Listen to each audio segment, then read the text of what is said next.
여러분 안녕하세요. 반갑습니다. 우리 옆에 계신 분들한테 이렇게 한번 얘기할까요? 당신은 하나님의 첫 물결입니다. 이렇게 한번 인사하겠습니다. 네, 오늘 하나님께서 룻기를 통해서, 룻기 말씀을 통해서 우리 한 사람 한 사람이 첫 번째 물결로 우리의 인생을 살아가기를 원하신다라는 말씀을 좀 전달해 드리고 싶습니다. 여러분, 오늘 우리가 룻기라는 책을 읽었는데요. 아시죠? 잘 아시리라 생각합니다.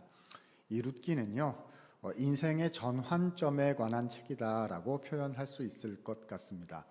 자, 인생의 뭐요? 전환점이요, 전환점.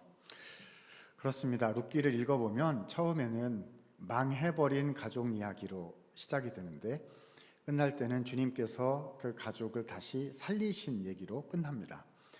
그러니까 개인의 인생이 전환이 된 거예요. 또 역사적으로 보면은요, 룻기 바로 앞에가 사사기라는 책인데 이스라엘의 그 믿음의 역사가 땅바닥에 떨어졌던 시대 아니었습니까? 그런데 룻기를 지나서 그 다음 책으로 가면 사무엘서가 나오는데요. 거기에는 다윗 왕이 등장을 해서 이스라엘을 다시 한번 일으켰던 그런 하나님의 귀하신 역사가 나타나게 됩니다. 그러니까 민족, 공동체, 사회라는 측면에서도 이 룻기를 거치면서 전환의 역사가 나타나는구나 라는 것을 알 수가 있는 거죠. 자, 룻기는 그래서 인생의 뭐에 관한 책이다? 전환점에 관한 책이다 라고 할 수가 있는 것입니다. 오늘 주님 앞에 예배 드리시면서 하나님, 2025년 금년에 제 인생에도 우리의 삶에도 전환점이 필요합니다. 하나님, 다시 한번 힘을 내게 해주시고 한 걸음 전진하게 해주시고 사람이 바꿀 수 없었던 것이 하나님의 역사로 바뀌어지는 일들이 있게 해주십시오. 이런 마음이 우리에게 다 있지 않습니까? 그러시다면 인생의 전환점에 관한 룻기 말씀을 한번 귀 기울여 들어주시는 것이 좋겠다라고 생각이 됩니다. 자, 룻기는요, 총 4장으로 이루어져 있는데요. 1장을 처음에 딱 열면 3명의 여인이 터벅터벅 여행길을 떠나는 장면을 보게 됩니다. 3명이 누구냐 하면요, 시어머니였던 나오미이고요, 며느리가 2명이 있어요. 그 중에 한 명이 오늘 주인공인 룻이 되겠고요. 또 한 명은 오르바라는 여인이었습니다. 룻과 오르바는 이방 여인, 모압 출신 여인이었고, 근데 원래 나오미 집안은 하나님의 땅인 이스라엘의 유대 땅 베들레헴에 살던 사람들이었죠. 자, 왜 여자들 이름만 나오고 남자들은 왜 안 나오느냐? 남자들은 어떻게 됐냐 하면 나오미의 남편인 엘리멜렉과 그 아들, 그러니까 며느리들의 남편이었던 말론과 기료는 죽고 없어요.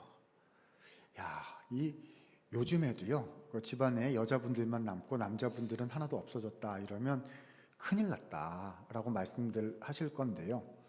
이 고대 사회에서, 그러니까 여성의 사회 경제적인 지위가 아주 거의 없다시피 했던 그런 그 고대 사회에서 이런 상황에 여자들 3명만 남았다는 거는, 자, 우리 한국말로 쉽게 말하면 이 집 망했구나 라는 겁니다. 어떻게 하다가 이렇게 되었을까요? 자, 원래 이 나오미 집안은 유대 땅 베들레헴에 살고 있었는데요. 기근이 들고 어려움이 찾아오자 온갖 걸 다 해봤겠지요. 다 어떻게든 살려고 이렇게 해봤는데 그게 안 돼가지고 땅도 다 팔아서 없고, 그러니까 모압에 가면 살 수가 있겠구나, 저기에 가면 먹고 살 수 있겠구나, 저기에 가면 행복할 수 있겠구나, 저기에 가면 살겠구나 를 해가지고 모압 땅으로 갔다, 이사를 갔다는 거예요. 여러분, 이거는 요즘에 우리가 뭐 동남아로 이민을 간다, 서구로 이민을 간다, 뭐 이런 얘기하고는 전혀 다릅니다. 이 고대 사회에서요, 이스라엘을 떠나서 이방 지역으로 갔다는 것은 무슨 뜻이죠? 하나님을 버리고 이방 신에게로 갔다라는 뜻이거든요. 여러분, 잘 될 리가 있겠습니까? 그러니까 졸리 가면 살 수 있을 것처럼 보이는데 거기 가면 하나님이 안 계세요. 그러면 거기 가면 살 수가 있겠습니까? 자세히 나오지는 않지만 그래서 어려움을 이들이 당하게 된 거지요. 그때 소식이 들려옵니다. 고향 땅 베들레헴에 하나님께서 다시 복을 주셨다. 그러니까 기근의 시대가 끝나고 다시 먹고 살 수 있는 풍년의 시대가 왔던 것이겠지요. 그 소식을 다 듣고서는 이 나오미의 마음속에 한 가지 생각, 내가 하나님께로, 내가 예수님께로, 내가 주님의 말씀 앞으로 가야 되겠다. 이렇게 마음이 들 때, 그리고 순종하게 될 때에 거기서 회복의 역사가 터져 나오게 되는 것이지요.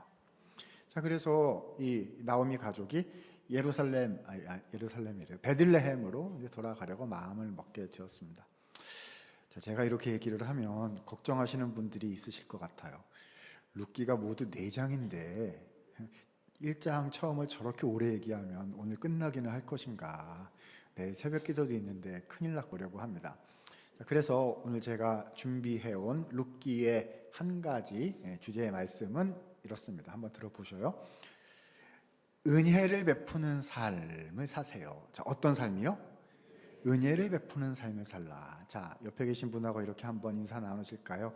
은혜를 베푸십시다. 이렇게 한번 인사하겠습니다.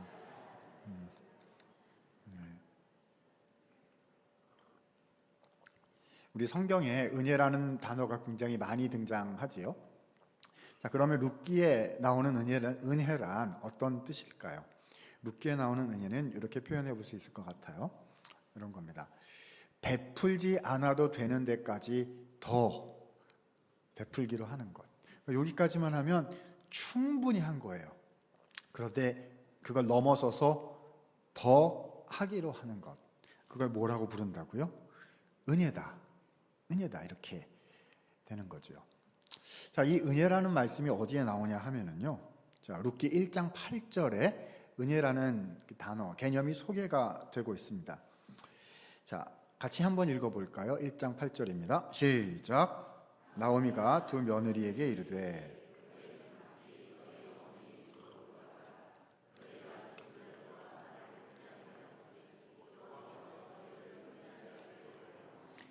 자, 나오미가요, 두 며느리에게 자, 너희는 고향으로 가도 된다. 이렇게 허락을 해 주었습니다. 지금 나오미 따라서 베들레헴으로 가도 먹고 살 게 기반이 아무것도 없어요. 같이 가면 고생만 하고 정말 3명이 똘똘 뭉쳐서 죽게 될 수도 있습니다. 그러니까 며느리들 풀어주는 거예요. 애기들아 가라. 너네들은 젊잖아. 다시 시작해. 이렇게 풀어준 거거든요. 자, 그런데 그 뒷부분 말씀에요. 하나님의 약속이 비밀스럽게 담겨져 있는 것을 보게 됩니다. 이렇게 되어 있어요. 너희가 죽은 자들과 나를 선대한 것 같이 여호와께서 너희를 선대하시기를 원한다. 자, 선대라는 단어가 나오고 있는데 이 선대라는 단어를 쉽게 정리하면 무슨 단어가 될까요? 오늘 잘 모르셔도 제가 물어보면 답은 그냥 뭐예요? 은혜예요. 은혜. 그렇죠? 네, 인생에는 센스가 가끔 필요해요. 그냥 제가 은혜, 오늘은 은혜 이렇게 생각하시면 될 것 같습니다. 너희가 서로 은혜 베푸는 것을 보신 하나님께서 하늘로부터 너희에게 은혜를 베풀어 주실 것이다. 약속의 말씀이 나타나는 거죠. 자, 이 사건이 이 말씀에 근거해서 어떻게 진행되는지를 우리가 생각해 보아야 하는 거죠. 자, 아무튼 이 어머니가 며느리들한테 자유를 줬어요. 오르바라는 며느리는 알겠습니다 하고 어머니를 떠나서 돌아갔습니다. 그런데 룻이라는 며느리는 반응이 달랐어요. 나오미와 함께 베들레헴으로 가겠다는 거예요.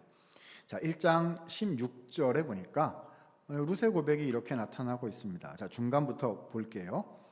어머니께서 가시는 곳에 나도 가고 어머니께서 머무시는 곳에서 나도 머물겠나이다. 어머니의 백성이 나의 백성이 되고 어머니의 하나님이 나의 하나님이 되실 것입니다. 요약하면 2가지죠. 첫 번째, 어머니 저 같이 갈 거예요. 떠나라 하지 마세요. 같이 가요. 이게 첫 번째고요. 2번째는 뭘까요? 어머니의 하나님이 나의 하나님이 된다. 무슨 뜻이죠? 이제부터는 저도 이스라엘의 하나님을 믿겠습니다. 라는 신앙 고백이 여기서 터져 나오게 된 것입니다. 아무도 별로 걱정을 안 하시는데요. 우리가 룻이 나중에 잘 됐다는 거를 이미 알고 있어서 이거를 스포라고 부르죠. 결과를 알고 있어서 걱정을 하나도 안 하시는데 여러분 그러시면 안 되세요. 성경 말씀은 날마다 처음 듣는 것처럼 결과를 내가 아직 모르는 것처럼 이렇게 읽으셔야 하나님 말씀이 이렇게 다가옵니다. 여러분 돌아가면 아무것도 없어요. 진짜 이거는 헛수고 읽게 너무 명약관화합니다. 한국 속담으로 밑 빠진 독에 물 붓기일 거예요. 넓디 넓은 호수가 있는데 거기에 그냥 돌멩이 하나 던진다고 뭐가 바뀌겠습니까? 그냥 첨벙해가지고 물결 찰랑찰랑 하다가 없어질 뿐이지 정말 의미 없는 헛된 희생이 될 가능성이 너무 높아 보이는 거죠. 그런데도 룻은 이것을 선택했습니다. 억지로 했던 게 아니라요. 마음에서 나오는 은혜를 어머니에게 베푼 거지요. 충분히 했어요. 지금까지 할 만큼. 그런데 더 하겠다는 마음을 룻이 일으킨 것입니다. 자, 일이 어떻게 진행될지 흥미롭습니다. 2장으로 들어가 보면요. 이 룻과 나오미가 베들레헴 땅에 돌아왔어요. 그래서 먹고 살아야 되니까 이 며느리인 룻이 이삭 줍기를 하려고 밭에 나가게 됩니다. 이 모세 율법 말씀에 보면은요, 곡식을 추수하다가 땅바닥에 이삭들이 떨어지게 되면 다시 줍지 말아라라는 율법 규정이 있습니다. 왜 그렇게 할까요? 땅바닥에 떨어진 그 곡식 이삭을요, 어려우신 분들, 삶의 기반이 없으신 분들이 오셔서 이렇게 가져가셔서 끼니를 이을 수 있도록 하시는, 요즘 말로 하면은 사회복지제도 같은 그런 종류의 그런 명령이 있었어요. 그래서 이 정말 이삭 줍기 해가지고 먹고 살려고 이렇게 간 거죠. 근데 룻이 갔는데요, 하나님의 인도하심을 따라서 가까운 친척 중에 한 명인 보아스라는 사람이 소유한 밭에 가게 되었습니다. 자, 얼마나 긴장을 했을까요? 저는 처음 보는 동네에 갔지, 처음 보는 사람들을 만났죠. 연약하고 젊은 여성의 몸으로, 그렇죠? 또 남자들이 득실득실한 곳에 가가지고 또 모압에서 왔다면서 남편은 죽고 없다면서 뭐 이러면서 온갖 일들이 일어날 수 있을 것인데 얼마나 마음을 졸였겠어요. 그래도 이렇게 하고 있는데 밭주인인 보아스가 온 거예요. 그렇잖아요. 사장님은 출근 늦게 하실 수도 있는 거 아닙니까? 그래서 이제 밭주인이 이렇게 왔더니요, 딱 보니까 처음 보는 사람이 거기서 이삭 줍기를 하고 있는 거예요. 그래서 물었습니다. 저 사람은 누구인가? 그러니까 이제 막 설명이 나오는데 좋은 내용이 하나도 없어요. 그렇죠? 저 집안은 다 망했는데요, 모압에서 왔는데 저 남편도 없고 뭐 어쩌고 저쩌고 막 이렇게 뭐 하는 거죠. 사장님이 출근하셨는데 보니까 새로운 직원이 있는 거예요. 이 직원은 누군가, 그러니까 인사 팀장이 와가지고 파워포인트 띄워가지고 자, 이력을 설명하면서 이제 이렇게 하는 거죠. 무슨 뜻이죠? 그대로 놔둘까요? 자를까요? 결정하시옵소서. 뭐 이런 분위기가 아니었을까 싶습니다. 자, 이런 순간에요, 보아스 이렇게 쭉 듣더니 룻을 불러가지고요, 갑자기 친절을 베풀기를, 그러니까 급호감과 급호의를 베풀기를 시작을 했습니다. 룻, 당신이 룻입니까? 일리 오세요. 목이 마르거든 우리 남자 일꾼들이 이미 퍼다 놓은 이 시원한 물을 좀 드시기 바랍니다. 자, 우리 여자 성도님들이 많이 계신데요, 한번 생각해 보세요. 룻은 젊은 나이였고 보아스는 나이가 연배가 많이 있는 그런 남자, 어른인 거죠. 저 우리 여성분들이, 젊은 여성분들이 어디 가셨는데 그 동네의 최고 권력자인 어떤 남성께서 급 호감과 급 친절을 베푸신다. 그러면 기쁘시겠어요? 약간 걱정이 되시겠어요? 막 기쁘세요? 안 되세요. 그러면, 그렇죠? 대부분 왜 저러시는 거지? 라고 궁금해하게 될 것입니다. 그래서 룻이 물었어요.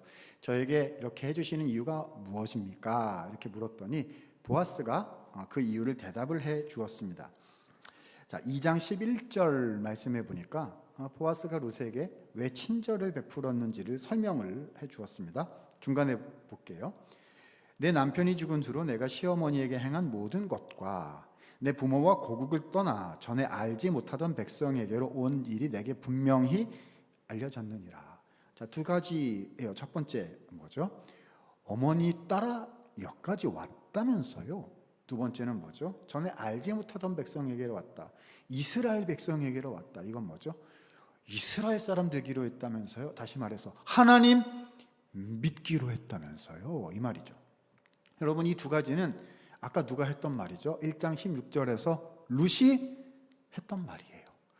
자, 그 룻이 했던 말이 보아스에게 와서 이렇게 닿아가지고 보아스 마음이 감동이 돼서 그래서 룻에게 친절을 베푼 것이다 라고 보아스가 설명을 해준 겁니다. 와, 여러분, 이게 웬일입니까?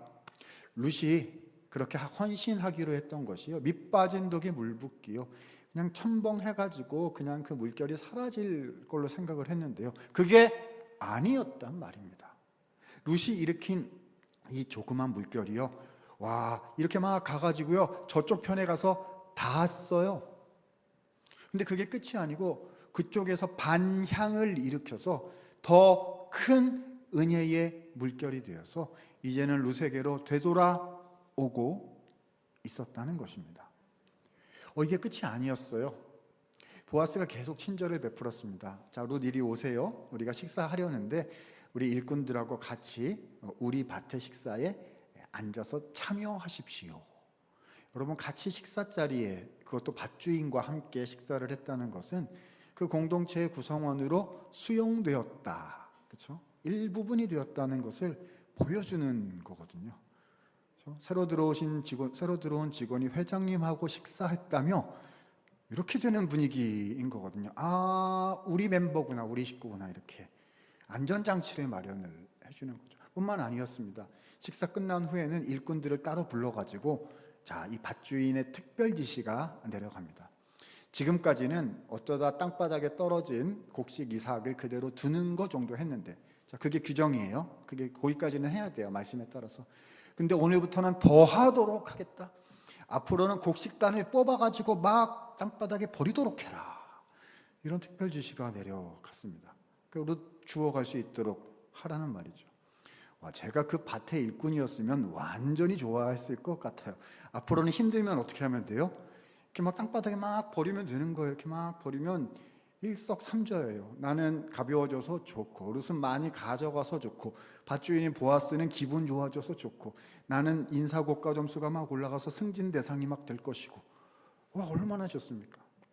뮤지컬 노래를 하나 만들어야 될 것 같습니다. 무슨 히브리 노예들의 합창, 뭐 이런 뮤지컬 노래가 있다면서요. 보아스 밭 일꾼들의 합창, 이런 노래 만들어 가지고요, 버리세 버리세 마음껏 버리세 하나님께 영광, 뭐 이런 뮤지컬 노래를 하나 만들면 딱 좋겠습니다. 여러분, 룻이 일으킨 물결이요, 더 큰 물결이 되어서 되돌아오고 있는 것을 우리는 보는 것이죠. 자, 3장으로 들어가 보겠습니다. 이 모든 진행 과정을 지켜보시던 어르신이 한 분 계셨어요. 누구일까요? 시어머니였던 나오미입니다. 보통 어머니가 아니세요, 이분이요. 그래서 이렇게 보시다가 무슨 생각하셨죠? 이 두 명을 결혼을 시켜야 되겠다, 이렇게 생각을 하신 겁니다. 룻과 보아스가 결혼해서 잘 살았다는 것을 이미 알고 계시기 때문에 하나도 걱정을 안 하시는데요, 여러분, 완전 걱정하시면서 이거 보셔야 돼요. 왜냐하면 이 한국말, 우리말로 이 결혼은 안 될 결혼이었기 때문입니다. 자, 일단 나이 차이가 많이 나요. 그러니까 이 젊은 룻이 이 연배가 있는 보아스에게 시집 가려고 할 것인가, 어려운 일이죠. 자, 그러면 반대로 이 보아스는 젊은 여인이 자기한테 결혼하자 하면 막 좋아했을까요? 아닙니다. 보아스 입장에서 더 싫어할 만한 이유가 하나 있었어요. 자, 그 이유를 알려면 오늘 본문에 나오는 기업 물을 자라는 표현을 좀 이해할 필요가 있습니다. 보아스가 룻과 결혼을 한다는 것은 보아스가 룻 가족의 기업 물을 자가 된다는 뜻인데, 이것은 그 가족을 위한 구원자 역할을 하는 것이다, 이렇게 생각해 주시면 돼요. 자, 구체적으로 보아스는 룻 가족을 위해서 두 가지를 해줘야 되는 겁니다. 자, 이런 겁니다. 가까운 친척 중에 어떤 남자가 죽었어요. 그런데 가정도 어려워졌을 뿐 아니라 후사를 남기지 못하고 죽은 겁니다. 그러면 기업 무르는 행위를 하는 것이 이거는 의무적인 건 아니고 가까운 순서대로 자발적으로 하게 되는 그런 행동이었던 것으로 보이는데요. 자, 아무튼 뭘 해줘야 되는 거냐면 두 가지를 해줘야 돼요. 첫 번째는 땅을 되찾아주는 일을 해야 됩니다. 그러니까 이거는 이제 돈 들어가는 일이다 생각하시면 될 것 같아요. 아, 땅이 없어서 먹고 살 수가 없다고? 그러면 땅 되찾아야지. 얼마예요? 얼마라고? 그럼 내가 얼마 이렇게 내고, 그럼 밭에서 소출이 얼마 나올 거고, 그다음 먹고 살려면 그들이 얼마나 이렇게. 그리고 내가 어차피 손해는 좀 되더라도 그래도 내가 좋은 마음으로 돕겠다라는 재정적으로 돕는 행위가 첫 번째입니다. 자, 여기까지는 선한 마음 가지면 할 수도 있겠죠. 근데 어려운 게 진짜 또 하나 있어요. 이게 두 번째인데요. 이런 겁니다. 자, 이 보아스가 룻과 결혼을 해줘서 아기가 나오면은요, 그 아기는 보아스의 아이가, 가문의 아이가 되는 게 아니라 죽은 룻의 전 남편의 후사가 되는 거예요. 이게 잘 이해가 안 되실 것 같은데요. 우리 한국 개념에 자주 이렇게 접하지 못해가지고요. 우리 한국 개념에 뭐가 익숙하냐 하면 아버지를 아버지라 부르지 못하고, 홍길동전 이런 거죠. 이게 반대예요. 아들을 아들이라 부르지 못하고, 뭐 이런 거겠죠.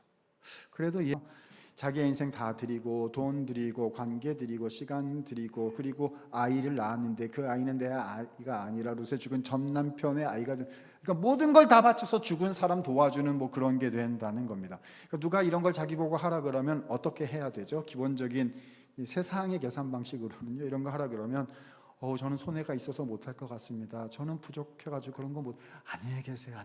다른 이러고 그냥 주랭랑을 놓는 것이 자기 인생 지키는 방법이 되는 그런 케이스였다는 거지요. 그러니까 이게 안 될 결혼이란 말입니다. 나오미가 보니까요. 그래서 술을 하나 냈습니다. 자, 얘야 일리 좀 와봐라 하고 며느리를 불렀어요. 루사, 내가 들으니 이 보아스가 오늘 밤에 타작마당에서 타작을 다 끝낸 후에 타작마당에서 거기서 밖에서 잠을 잔다는구나. 너는 그리로 가서 잠자고 있는 그 보아스의 이불을 들고 이불 밑으로 들어가도록 하여라 라는 얘기를 했습니다. 여러분, 이 말이 무슨 말인지 잘 이해가 안 되시죠? 한국말인데 이해가 잘 안 되시죠? 제가 이해가 되시도록 다르게 표현해 보겠습니다. 애기야, 오늘 밤에 끝내고 오거라, 이런 말입니다. 아직 잘 모르시겠죠? 나가시다가 옆에 이제 분들에게 물어보시면 무슨 말인지 아마 친절히 알려주시리라 생각이 듭니다. 제가 룻이라면 어머니한테 이런 말을 들으면 너무 마음이 상할 것 같아요. 결혼을 시키시려면 이런 식으로 하라고 하지 마시고 어른들끼리 말씀을 혼담을 놓으시던지 이렇게 정식으로 이렇게 하셔야지. 아니, 저한테 밤에 어디에 다녀오라고 하시면 어머니 저희 못 살아요. 이제 막 너무 닭독 같은 눈물을 막 흘리면서 이제 막 해야죠. 어머니, 제가 모압에서 여기까지 모압에서 제가 이삭 줍기 해가지고 어머니 봉양하고 막 이렇게 하면서 저 모압으로 들어갈 거예요. 막 이렇게 하면은 야, 내가 잘못했다 그러면서 이제 물리시지 않겠습니까? 막 그렇게 할 것 같은데 말이죠. 그런데 룻은 어떻게 했느냐 하면은요, 이렇게 3장 5절 말씀 보니까요, 이렇게 대답했습니다. 어머니의 말씀대로 내가 다 행하리이다. 은혜를 베푼 거예요.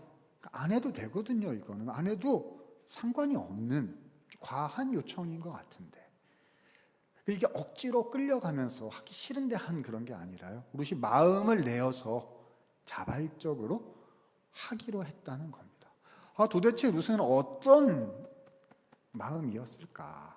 저는 막 심장이 뛰려고 그래요, 룻의 행동을 보면은요.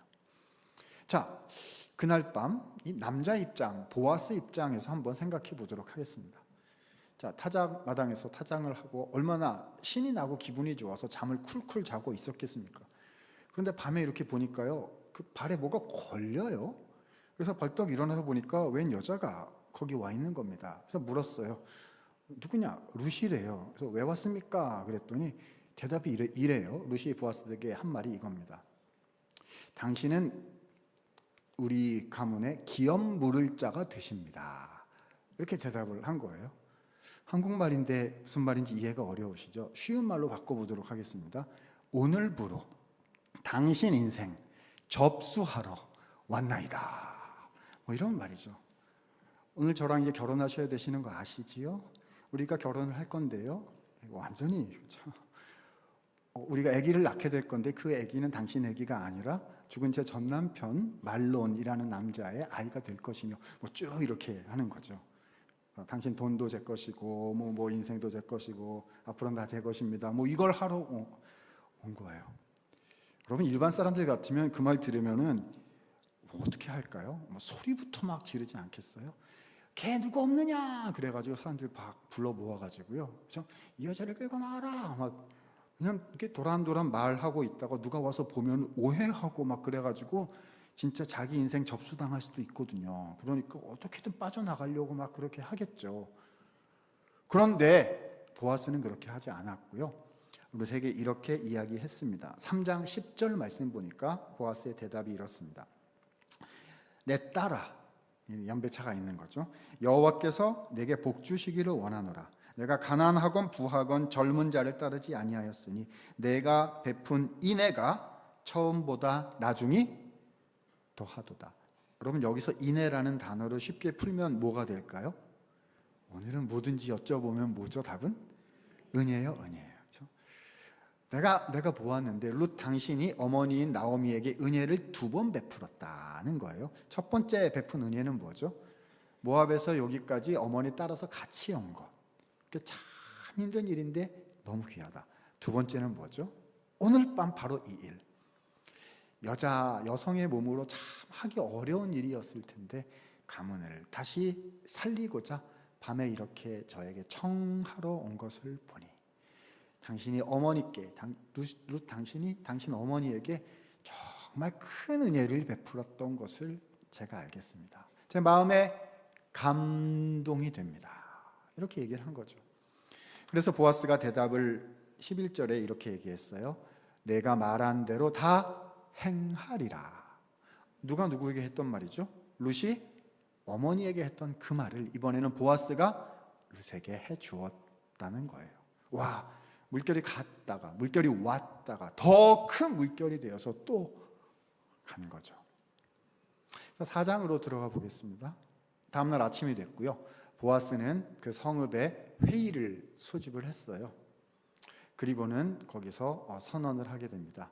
저는 오늘 룻과 결혼하여 룻의 죽은 전 남편인 말론, 나오미 남편이 엘리멜렉인데 그 아들 이름이 말론이에요. 룻의 죽은 전 남편이죠.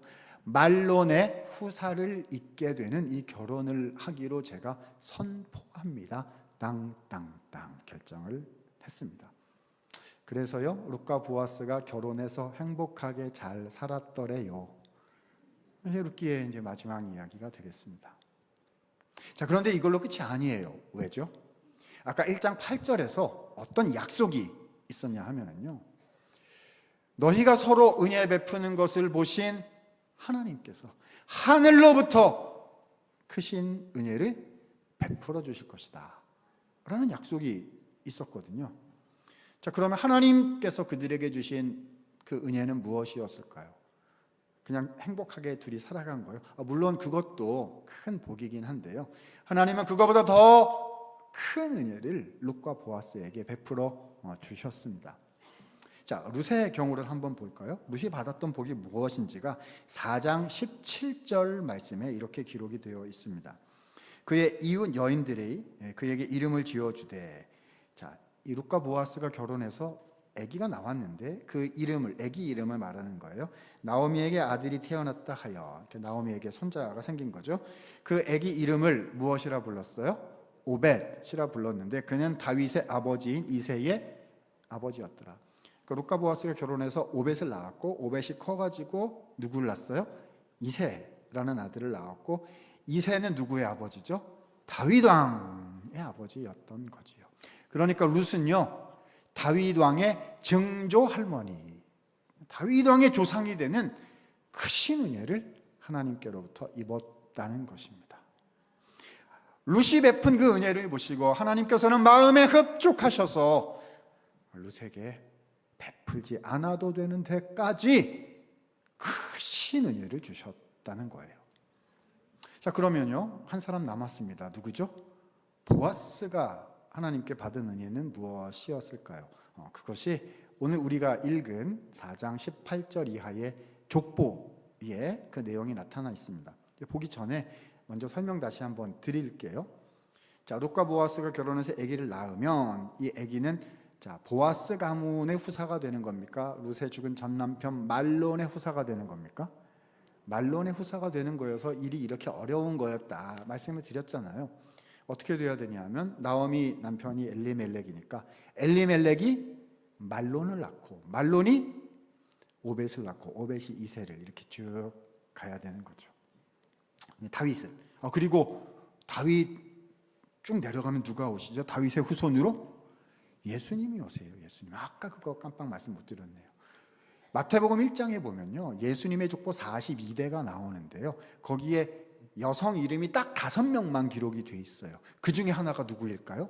룻이요. 그러니까 룻은 다윗 왕뿐만 아니라 예수님의 조상으로 성경에 이름이 되는 복을 누렸다는 겁니다. 와, 룻은 좋겠어요. 근데 보아스는 안 될 거예요. 왜냐하면 후사는 말론의 후사가 될 거니까요.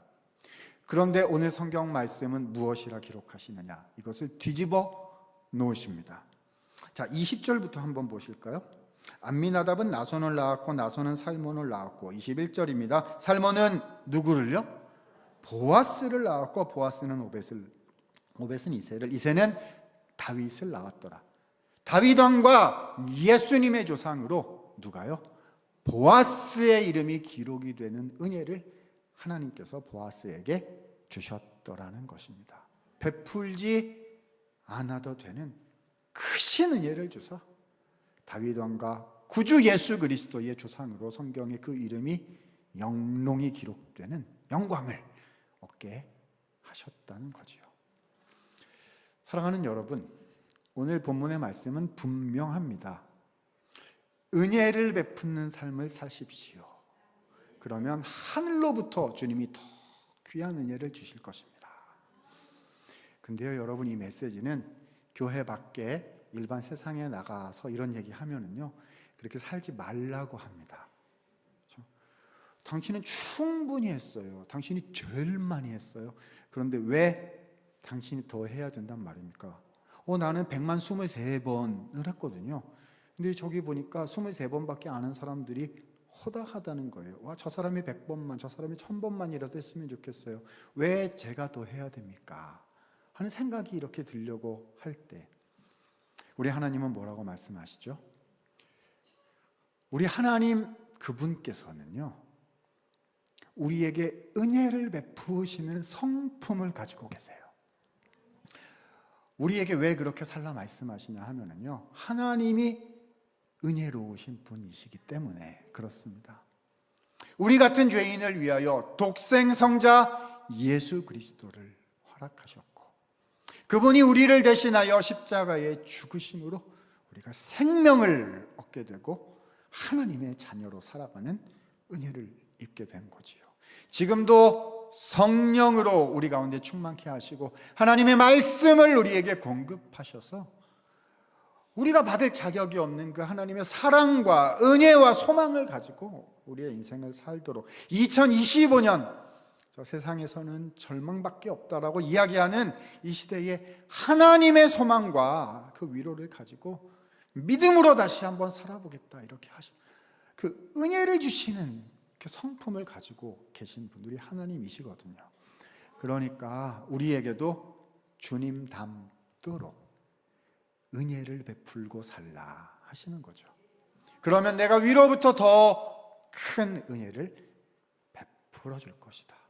그래서 너희의 인생은 전환점을 경험하게 될 것이며 개인이, 공동체가, 나라가 하나님의 은혜를, 역사를 경험하게 될 것이다 라고 약속해 주시는 것입니다. 와, 목사님 어떻게 해요? 룻과 보아스처럼 하기도 힘든데 예수님처럼 하라고요? 우리가 힘들어서 그걸 어떻게 해요? 라고 말씀하실지도 모르겠어요. 이렇게 답변 드리면 될 것 같습니다. 자, 오늘 설교 제목이 뭐였지요? 무슨 물결 인생? 첫 물결 인생이요. 여러분 보세요. 보아스와 룻은요, 뭐 자기 생명을 바쳐서 뭘 하겠다 뭐 이런 걸 한 게 아니었어요. 룻이 처음부터 저는 다윗 왕을 낳을 거예요 응애 뭐 이런 걸 한 게 아니었단 말입니다. 보아스도 난 예수님의 조상이 될 거예요 뭐 이렇게 거대한 목표를 가지고 한 게 아니었어요. 어떻게 한 거죠? 자신의 삶 속에 주신 상황 속에서 하나님이 내게 주셔서 내가 할 수 있는 것들 중에서 내가 한 번 더, 두 번 더 할 수 있는 것이 발견되었을 때 하기로 하는 것. 천물결 인생인 거죠. 천물결 인생인 거예요. 제가 돌멩이 한번 이렇게 던져볼게요. 하나님이 저한테 돌멩이 몇 개 주셨거든요. 제가 돌멩이 한번 이렇게 할게요. 옆에서는 그게 무슨 소용이에요? 그거 가지고 뭐가 바뀌겠어요? 안 바뀌어요. 근데 말씀을 따라 주님의 도전과 약속을 따라 물결을 일으키는 거죠. 그 물결이 막 이렇게 가요. 그러니까 상대방 입장에서 보면 이런 거죠. 와, 물결이 막 나한테 오는 거예요. 이렇게 보아스처럼 보아스 입장에 물결이 막 나한테 와요. 그럼 이제 세상 사람들은 어떻게 하냐면 어머나 저 물결이 저쪽으로 가야지 왜 나한테 오는 것이야. 이러니 피하겠죠. 안녕히 지나가세요. 이렇게 이제 막 피하려고 할 것인데 우리는 어떻게 하는 거죠? 왔구나. 이래가지고 물결이 오면 나도 한번 같이 해드리겠습니다. 저도 같이 한번 박자 맞추겠습니다. 이렇게. 그러면 그 물결이 더 큰 물결이 되어서 가고 저쪽에 가서 닿아서 더 큰 물결이 되어서 와서 우리의 공동체를 살리고 개인을 살리는 하나님의 역사가 있게 된다는 것이지요. 주님은 우리에게 오늘 말씀하고 계시다고 생각합니다. 사랑하는 아들아, 사랑하는 내 딸아, 나를 위해 룻이 되어다오. 나를 위해 보아스가 되어다오.